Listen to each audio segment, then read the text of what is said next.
A recipe for panel disaster is allowing your panelists to just show up and share their brilliance without any kind of prep work.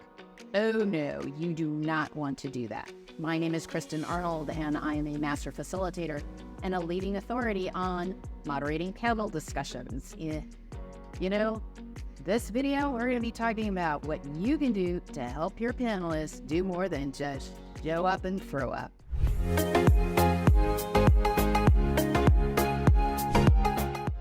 So I'm a big fan of preparing panelists to be brilliant about the process that you're going to use versus the content you're going to share. So let me be very clear about this. As you're preparing your panelists, you want to find out what are the key takeaways that they're interested in. You want to find out what questions they think the audience is interested in hearing about. You want to find out and share specific information. You do not, let me repeat, you do not want to have the panel discussion in the pre-work that you do, because then when you are actually having the panel discussion, some panelists will go, well, we talked about this in our pre-work, and the audience is going, well, what am I getting? Leftovers? That's how it feels. So there is a fine line between preparing your panelists and, well, having the panel discussion. So I'm going to share with you the 5 touch points and what I specifically cover in each of those touch points so that you can inspire a great conversation and make sure that they come prepared. The first touch point is the pre-event email.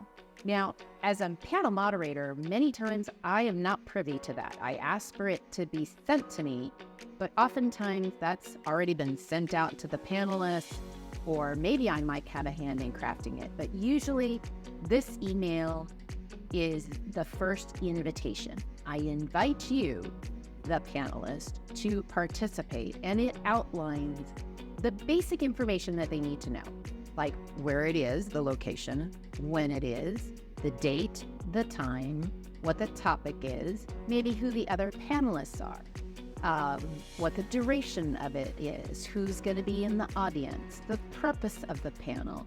These are all things that are important in that first invitation to be part of a panel discussion. So you send the invitation, they say yes, awesome.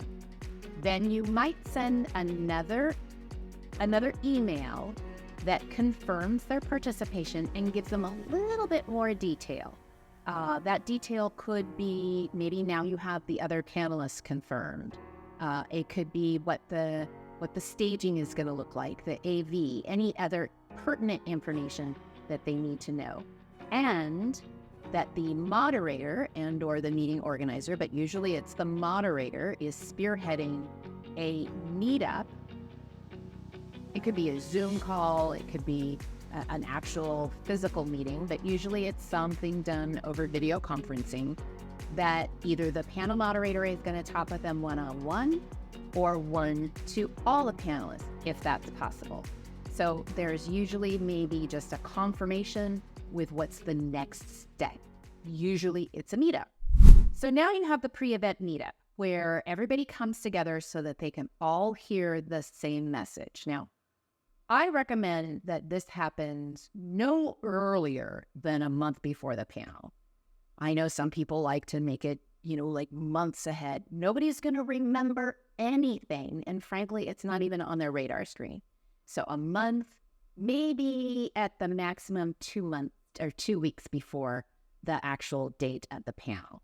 Get the people together, reaffirm the basics, reaffirm what you're looking for, reaffirm what the tone of the panel is, how conversational it is, what kinds of things that you're looking for, and then have the panelists give you some potential questions that they think that audience that's supposed to be in the room might be interested in.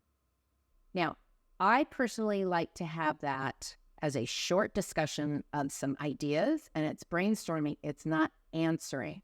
Now, people might go, oh, that's a really good question. That's awesome.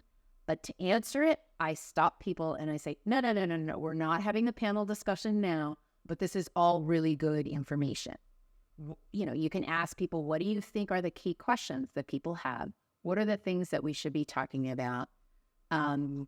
What are the top takeaways that you want to share with the audience? Now, sometimes I will actually just ask people to submit those to me in an email, because sometimes it's easier. Sometimes all I can get are, people for 15 minutes or 30 minutes, or you decide, but you need that information as a panel moderator to then figure out your format and how you're going to moderate the panel. So that meetup is important for everybody to kind of put an eyeball on each other, kind of get a sense for who else is in the room. Sometimes they know each other, sometimes they don't, kind of get some rapport building. It's conversational, but it is not about the topic. It's more about what should we be talking about, not the answers to the topic. I hope that makes sense. I'm just curious. Does that make sense? Put it in the notes before. Do you do meetups? And are they individual? Are they collaborative? And what are some of the tips that you have that makes those kinds of meetups awesome? Just put it in the notes below. And, if there's something that you like, maybe you might want to like this video or subscribe to the channel. I'd appreciate it. Okay, so here's the bonus for any time that you are actually talking to one of your panelists, is you keep reinforcing this is a conversation. I call this a conversational drumbeat. Like it could even start with the invitation letter. It could be in that confirmation email. It could be in that meetup. It could be at the time that you are right as you're sitting down for the panel. You can even say at the beginning, this is a conversation. This is a conversational drumbeat. So important if that is what you're looking for. Maybe you're looking for a panel presentation. I don't know. I think the reason why you have a panel is to have a robust discussion among really, really smart people. So I want to get that unplugged, amazing discussion. One of the ways that you do that is you keep reminding them, this is not your very prim and proper traditional panel where the moderator is going to ask a panelist a question, and then the moderator is going to ask another panelist a question, and then the moderator is going to ask a different panelist a question. This is meant to be a conversation among colleagues. Okay, so you've had your pre-event meetup, and now you've taken all that information and you have created an agenda of sorts. I always send a short agenda to the panelists that say, here's what you can expect.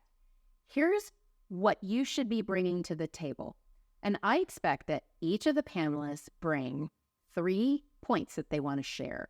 And with each point, that there is a relevant, short, concise story, example, demonstration, analogy, something that brings that point to life. And then if they can, have some kind of nice headline so that people can remember what that point is, so that they come prepared with 3 of those things. And that usually the way that I've structured the agenda is that those points will be brought in at specific times so that they can kind of see where their points are going to have the opportunity to shine. So send them an agenda specifically about, especially if you're doing some kind of interesting panel involvement, engagement, audience stuff, you want to give the panelists a heads up that you're doing things a little different. So if you follow my stuff, you'll know that I like to make things just a wee bit different. Okay, so you've got this agenda. You could call this like their final confirmation. Here's the agenda. Here's a reminder of the specifics. If you have any questions, feel free to, reach out and ask me. And don't forget, this is a conversation. So you've got like that final email that's sent out. Okay, so here's another touch point where you can kind of just make sure that your panelists are prepared. You're available to answer any questions. You kind of get them in a more of a conversational state. Is I call it break bread. So, people love to have food together. So whether it's breakfast before the panel or lunch before the panel, or maybe during the social hour the night before, just make sure that the panelists can come together and, maybe socialize for a little bit so that they're a little bit more comfortable with each other, especially if they don't know each other. It's a great time to just create that camaraderie, because it's more than just having a conversation. It's about having a conversation with like-minded, well, not like-minded, but maybe they have diverse perspectives, but people that they respect and admire, and that they feel like they can have a conversation and even mildly like have a difference of opinion. And those diverse opinions are what makes panels so engaging. So you need to have that kind of rapport with the panelists, and there's no better way to do it than to break bread. Another touch point is that when the panelists get to the venue, is make sure that they touch base with you. Maybe they send you a text message. Maybe you all meet up at a certain place. Maybe you get together for that lunch or that cocktail, but you touch base. Just make sure that it's done before the panel, like 30 minutes before the panel, because what happens if somebody's not there? The panel moderator and the panel organizer have to kind of like figure out what they're going to do. So just make sure that you touch base with them, and that's a great opportunity for you to remind them about their 3 points, and then it's conversational. And finally, it's showtime. Yay! All of that work, all of that planning, all of that preparation all comes together. You're going to have an amazing panel discussion. I hope you got some good ideas about how to prepare your panelists. And, I invite you to subscribe to our free video course, 7-part video course on how to moderate a panel at www.howtomoderateapanel.com. Thanks for watching.